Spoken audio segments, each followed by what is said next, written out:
40 வயசு தானே? 60. கம்மி சார் தான் சார், அவர் சொல்லல சார். உங்க பேர் சொல்லுங்க. சித்ரா. நீங்க யாருடைய உறவினர்மா? ரவி ஒய்ஃப். ரவியோட சம்சாரம். ஆமா. என்ன எப்படி இது டெய்லி சாப்பிடுவாரா? அவரு சாப்பிடுவாருங்க சார். சாப்பிடுவாரு, வருவாரு, ஏதோ என்கிட்ட சண்டை வாங்கிட்டு சாப்பிட்டு படுத்துக்குவாரு. செவ்வாய்க்கிழமை சாயந்தரம் 5 மணிக்கு சாப்பிட்டுட்டு வந்திருக்காரு. வந்தவரு எனக்கு போய் உடம்பெல்லாம் வலிக்குது, வாந்தி வர மாதிரி இருக்கு, மாத்திரை வாங்கிட்டு வானாரு. மெடிக்கலில் போய் மாத்திரையும் வாங்கிட்டு வந்தேன். கஞ்சி வச்சு கொடுக்க சொன்னார், கஞ்சியும் வச்சேன். ஆனால் கஞ்சியும் சாப்பிடல, மாத்திரையும் சாப்பிடல, படுத்து தூங்கிட்டார்.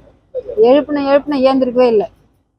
மறுநாள் காலையில் அந்த கஞ்சி சாப்பிட்றேன்னாரு. நான் ஒரு அவசரமாக ஊருக்கு போயிட்டேன்.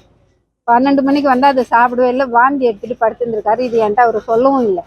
நான் வந்து சமைச்சிட்டு சாப்பிட்லான்னு ஒன்றுமே சொல்லலை. சாப்பிட்லாங்கன்னதுக்கு கோவிச்சிட்டு டீ கடையில் போய் உக்காண்டாரு. நான் ஒரு டெத்துன்ட்டு அங்கே போயிட்டேன் சார். வந்த அந்த டீ கடைக்காரங்க கூப்பிட்டு சண்டை போட்டாங்க. அவர் வந்து வந்தால் ஜாலியாக பேசுவார் போவார். இன்னைக்கு வந்து ஒன்றுமே பேசலை, அப்படியே உக்காந்து இருந்துட்டு பன்னு வாங்கி பாதி பண்ணு சாப்பிட்டாரு, பாதி கீழே போட்டுட்டாரு. அவர் ஆஸ்பத்திரிக்கு கூப்பிட்டு போங்கன்னு என்னை சண்டை போட்டாங்க. நான் வீட்டுக்கு வந்து அவர் டைலர் சட்டை வெட்டிட்டு இருந்தார், யூனிஃபார்ம் சட்டை. சார் எல்லாம் என்னை திட்டுறாங்க, நீ வா ஆஸ்பத்திரிக்கு, துணியெல்லாம் தைக்க வேணாம், துணிக்காரங்கள்ட்ட நான் பேசிக்கிறேன்னு நேற்று மணி நேரம் சண்டை போட்டு தான் சார் நான் கூப்பிட்டு போனேன். ஜிஹெச்னா அவருக்கு கொஞ்சம் அலர்ஜி.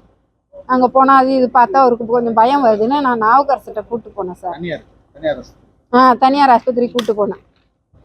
அங்கே போகும்போது கொண்டு போய் சேர்த்துட்டு சொன்னேன், உடம்பெல்லாம் வலிக்குதுன்றாரு, தலை ஓவராக வலிக்குதுன்றாரு, கண் பார்வை கொஞ்சம் சரியாக தெரியல, மங்களா தெரியுது, இதெல்லாம் சொல்லி அங்கே காமிச்சு அவங்களும் குளுக்கோஸ் போட்டாங்க, ரத்த டெஸ்ட்லாம் எடுத்தாங்க.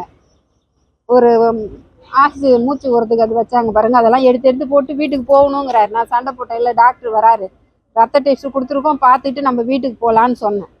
கொஞ்ச நேரம் கழிச்சு எனக்கு பசிக்குதுன்னாரு. காலையிலேருந்து ஒன்றும் சாப்பிடல, பசிக்குதுன்னு சொன்னார். டாக்டரும் சொன்னார் ஏதாவது வாங்கிட்டு வந்து கொடுங்கம்மான்னு. நான் வெளியே வந்து ஒரு தம்பிகிட்ட காசு கொடுத்து அதில் இட்லி வாங்கிட்டு ஒரு பாட்டில் தண்ணி வாங்கிட்டு வாப்பான்னு சொல்லிட்டு தான் இருக்கேன். அதுக்குள்ளே என்ன நடந்ததுன்னு தெரியல, பேச்சு மூச்சில்லைன்னு டாக்டர் நர்ஸுங்க எல்லாமே ஓடியாந்து கூப்பிட்றாங்க.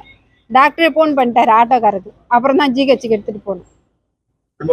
ஆமாம், அங்கே கள்ளக்குறிச்சி ஜிஹெச்சுக்கு போப்பதான் கள்ளக்குறிச்சி ஜிஹெச்சில் நைட்டு 8:30 மணிக்கு அனுப்புனாங்க. 10:45 மணிக்கு இங்கே வந்தேன். இப்போ அந்த ஊர்ல சாராயம் டெய்லி கிடைக்குமா, விற்கிறாங்களா, எப்படி அது? அப்படிதான் சார் சொல்றாங்க, நமக்கு அவ்வளோ தெரியாதுங்க சார். இப்படி ஏற்கனவே சாராயம் வாங்கி குடிச்சிருக்காரு? அதுவும் தெரியல சார், பாட்டில் தான் சாப்பிடுவார் சார். இதுதான் தெரியும். அதுதான் தெரியல சார். செவ்வாய்க்கிழமை சாயந்தரம் சாப்பிட்டுட்டு வந்திருக்காரு, அதையும் சொல்லல சார். அவர் ஃப்ரெண்டு ஒருத்தர் போன் பண்ணி கேட்கிறாரு, இது சாப்பிட்டு 7 பேர் இறந்துருக்காங்களே உங்களுக்கு தெரியுமான்னு கேட்குறாரு. புரியுதுங்களா? நான் அங்கே இருக்கிறேன், எனக்கு தெரியக்கூடாதுன்றதுக்காக தெரியும் சார்ன்ட்டு இவர் போனை வச்சுட்டாரு. அப்புறமா தான் எல்லாம் சொல்றாங்க இந்த மாதிரி ஆயிடுச்சுன்ட்டு.